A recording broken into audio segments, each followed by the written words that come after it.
Cookbook by Rini. Hello everyone, welcome back to my channel Cookbook by Rini. আজকে যে রান্নাটা আমি আপনাদের সাথে শেয়ার করছি, এই রান্নাটা যেমনই মজার আর সেরকমই একটা ইনোভেটিভ রান্না।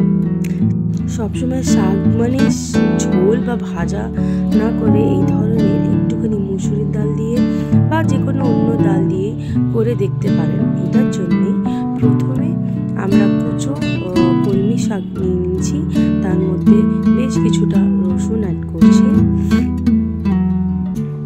এরপরে স্বাদ মতন যতটা ঝাল খেতে পারবেন লঙ্কা আর মুসুরির ডাল বেটে রেখেছিলাম, সেই মুসুরির ডাল আর নুন।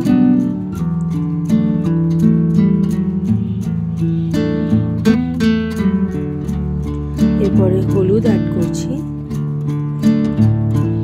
আর জিরে ধনে গুঁড়ো রোস্ট করে গুঁড়ো করে রাখা সেটা ছিল অ্যাড করে দিয়েছি।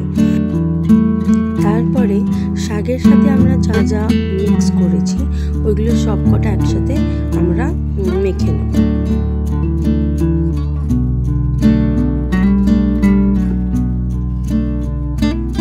ব্যাটারটাকে একটু হোল্ড করার জন্য উপর থেকে আমি একটু বেসনও অ্যাড করছি।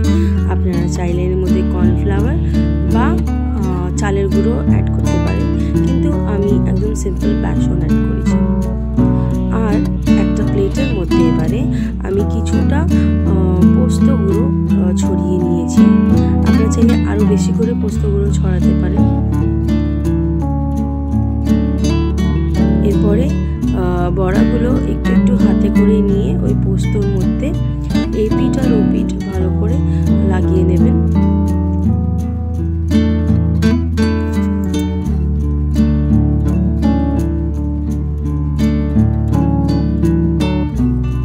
এই দেখুন আমাদের বড়াগুলো একদম রেডি হয়ে গেছে ভাজার জন্য। এবারে সিম্পল আর কিছু না, জাস্ট একটা প্যান নেব, প্যান নিয়ে সর্ষের তেলে এই বড়াটা আমরা ভাজছি।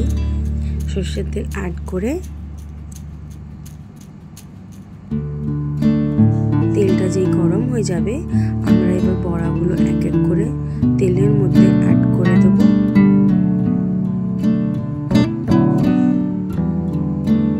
আর আঁচটা সিমে করে দেব। এই বড়াটাকে আস্তে আস্তে করে আমাদেরকে সিমে করে ভাজতে হবে, না হলে উপরটা পুড়ে যাবে আর ভেতরটা পুরো কাঁচা থাকবে।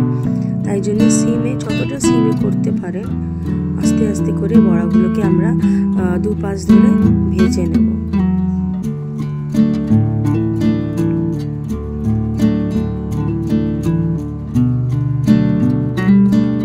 গরম ভাতের সাথে এই ধরনের বড়া আর ডাল থাকলে আর কিছুই লাগবে না। আপনারা এই রান্নাটা করতে পারেন, খুবই ইয়ামি আর খুবই সহজভাবে রান্নাটা হয়ে যাবে। বাস এক এক করে এবার আমরা বড়াগুলো প্লেটে তুলে নেব।